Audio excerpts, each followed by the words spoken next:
একবার অঙ্গে মাখো আমার মাতা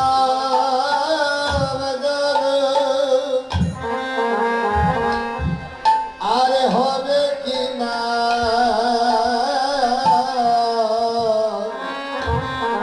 আশ্রয় করার ধনী আরে অঙ্গে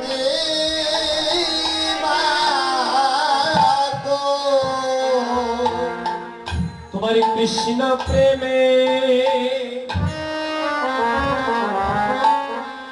নয়ন জলে জড়িবে যদি একবার বৈষ্ণবের চরণের ধুলি সবার অঙ্গে মাখো হরে কৃষ্ণ প্রেমে নয়ন ধরে যাদিবে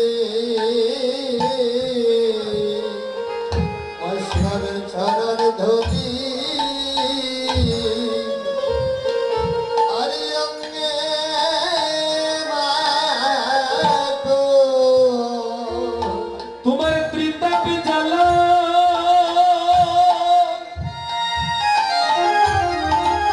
ত্রিতাপি জ্বালা পুরে যাবে ও ও বৈষ্ণবের চরণ ধুলি যদি একবার অঙ্গে মাখো ওরে তোমার হৃদয় জ্বালা তাই বল হরি বল হরি বল হরি বল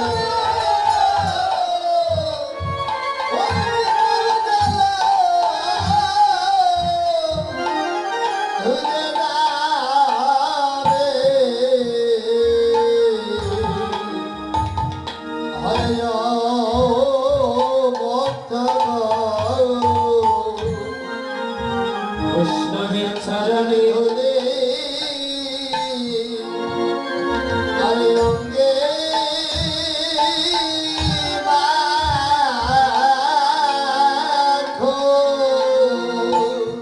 হরি বেলা গেলে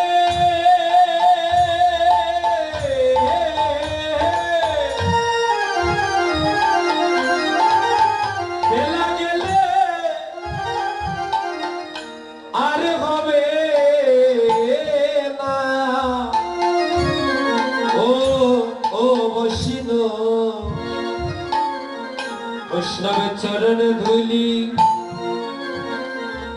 একবার অঙ্গে মাখো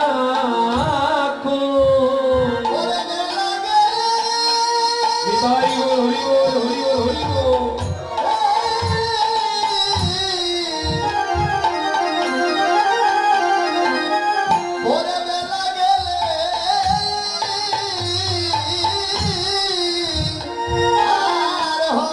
বেলা চরণ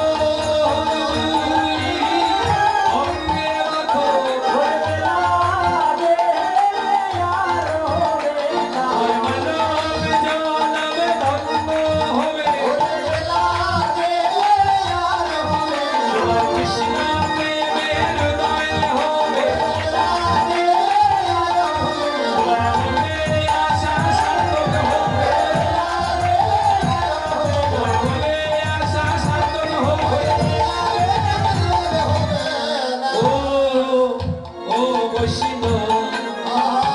চরণের ধুলি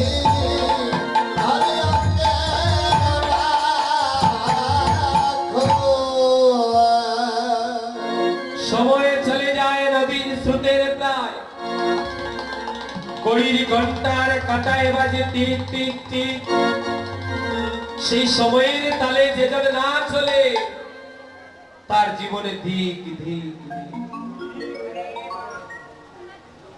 বেলা আসেনি ঘুমাইরা বেলা কত হলো বেলা আছে বলে বেলা নাই পূর্ব দিগন্তে প্রাতঃকালে যে সূর্য উদিত হয়েছিল কালের ক্রমান্বয়ে সেই সূর্য একেবারে পশ্চিম দিকে চলে গিয়েছে। বেলায় অবসান। শুধু দিনের বেলা নয় মেয়েরা, একবার নিজের দিকে চেয়ে দেখুন। আপনার আমার এখানে যারা আছে আমাদের সবাকার, আমাদের সবার জীবনের বেলাও কিন্তু অবসান হয়। আইরূপী সূর্যটা একেবারে পশ্চিম দিকে চলে গিয়েছে। কখন জানি ডুবে যায় আমরা কেউ জানি না। এই অঙ্গনে যে এসেছে, এই অঙ্গন থেকে যে আবার বাড়িতে ফিরে যেতে পারবো তার কোনো গ্যারান্টি আমাদের নাই। ও দাদারা, গ্যারান্টি আছে কি? একটু স্থির করুন মন। লালন ফকির গিয়েছিল, সময় গেলে সাধন হবে না, দিন তাকিতে দিনের সাধন কেন করলি না। সাধন বোঝার সময় এই তো যায়। শৈশবে বোঝে কৃষ্ণ কৃষ্ণ বাবার আসে, যৌবনে বোঝে কৃষ্ণ আসে বানায় আসে, আসে আর বৃদ্ধকালে বোঝে কৃষ্ণ জনের তোর আসে। আসে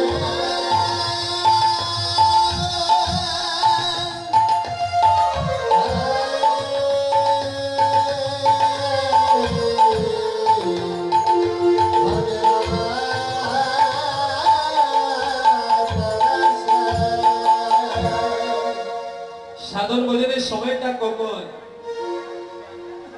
অনেক দূরের পথ যাবেন বা অনেক দূর, যদি ওই জায়গায় সন্ধ্যার আগেই আপনাকে পৌঁছতে হয়, তাহলে গড় হতে বাইর হবেন কখন? বলে সন্ধ্যাকালে। সন্ধ্যাকালে বাইর হলে সন্ধ্যার আগে আপনি ওই জায়গায় যেতে পারবেন? সম্ভব না। তাহলে অনেক দূরের পথ যদি সন্ধ্যার আগে ওই জায়গায় যেতে হয়, আপনাকে ঘর থেকে বাইর হতে হবে প্রাতঃকালে, সকাল সকাল। সকাল সকালে যারা ঘর থেকে বাইর হয়, বেলি অবসান হবার আগেই তারা জায়গায় চলে যায়।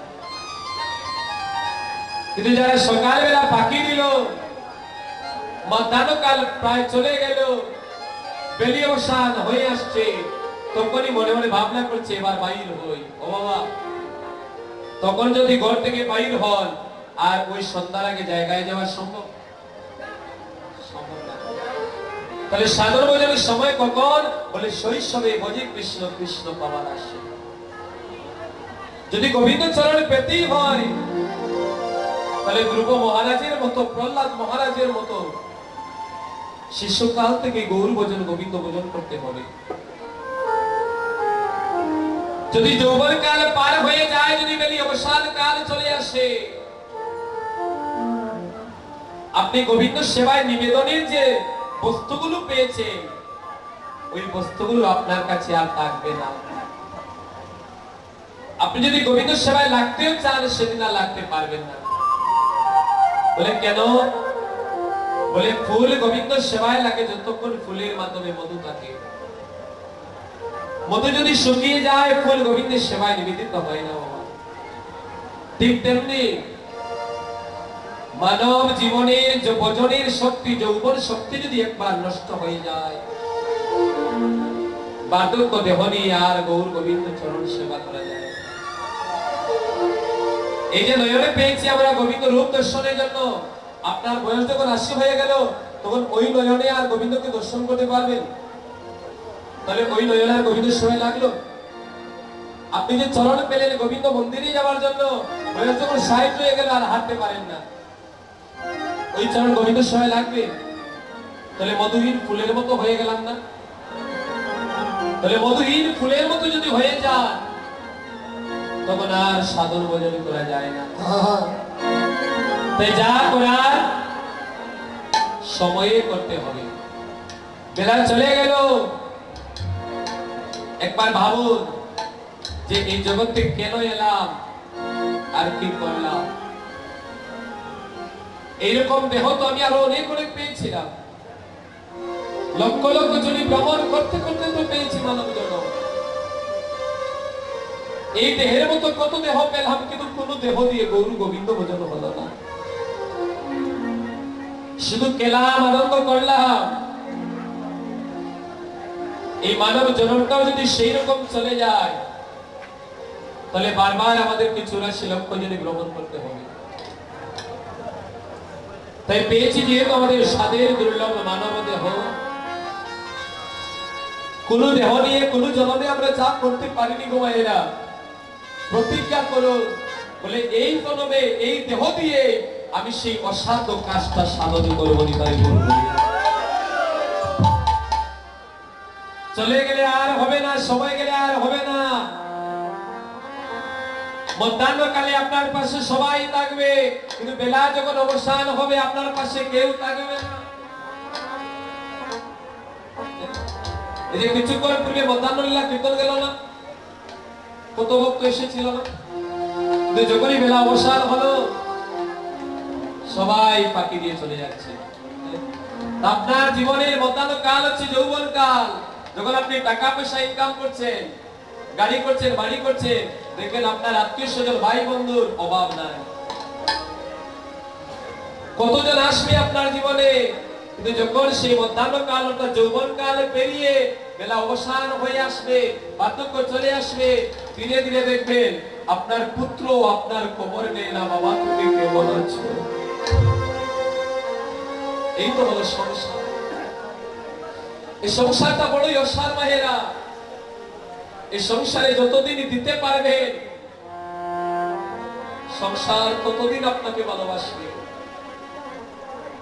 এই সংসারের জন্য যতদিন কিছু করতে পারবে সংসার ততদিন আপনাকে মূল্যায়ন করবে।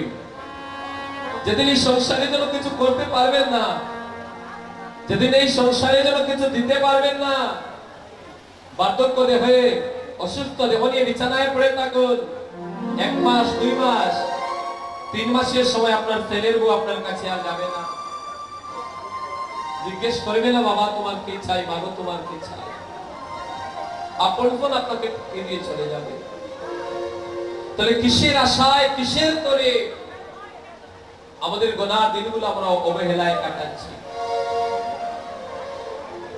ধীরে ধীরে তো বেলা চলে যাচ্ছে, সময় চলে আসছে আপন স্থানে যাওয়ার। রজনীকান্ত সে বলেছিলেন মন চলো নিজ নিকেতনে, সংসার বিদেশে বিদেশি নির্দেশে ক্রমকে নয় কারণ। এটা তো আপনার আসল ঠিকানা নয়, এটা হচ্ছে প্রবাস জীবন। এখানে এসেছে কি সঞ্চয় করার জন্য, যেন আপন দেশে গিয়ে ভালো থাকতে পারে। যেমন যে আঙ্গিনায় আমরা কীর্তন করছি ওই আঙ্গিনার ওই বাড়ির আমার 2-3 দাদা প্রবাসে থাকেন, বেশিও থাকতে পারে। তো প্রবাসে গিয়েছেন কেন বলে, প্রবাসে গিয়েছেন কিন্তু সঞ্চয় করার জন্য। সঞ্চয় করে আপন দেশের মানুষগুলোকে ভালো রাখবো। আবার আমি যখন আপন দেশে যাব তখন যেন এই সঞ্চয়ের উপর নির্ভর করে আমিও ভালো থাকতে পারি। আর প্রবাসে গেলেন আপনার সঞ্চয় নাই, কোনো ইনকাম নাই, প্রবাসে যাওয়ার সার্থকতা হলো? তাই আমরা যে প্রবাসে এলাম আমাদেরকে তো আপন ঠিকানায় যেতে হবে। কি সঞ্চয় করলাম, আপন মানুষের জন্য কি নিয়ে যাব, আর নিজে গিয়ে সেখানে কি করব, কিভাবে থাকবো ভাবলাম না, চিন্তা করলাম না। কিন্তু সময় চলে যায়, নদীর স্রোতের প্রায় সময় চলে যাচ্ছে। তাই মহাপ্রভু আপনি আচরিত জীবকে শিখাতে আজ বেরিয়ে অবসান কালে সরোদনী গঙ্গার তীরে সেই লীলাই প্রকাশ করলেন। আমাদেরকে জানিয়ে দিলেন ওরে জি এবার ফিরাগুষ্টের সময় হয়েছে, তোমাকে আপন জায়গায় যেতে হবে। সারাদিন অনেক গেলেছো, অনেক করেছো, এবার চেয়ে দেখো সূর্য একেবারে পশ্চিম দিকে চলে যাচ্ছে। আপন ঠিকানায় যাবে না?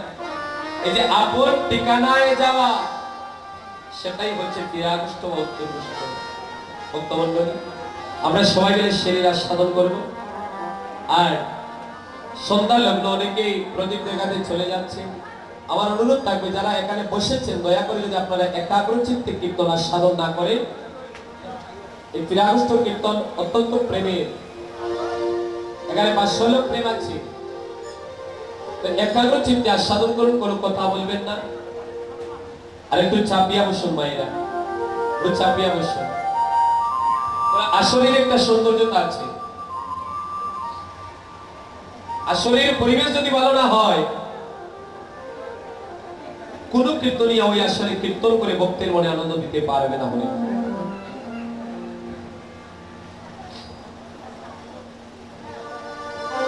মধুময়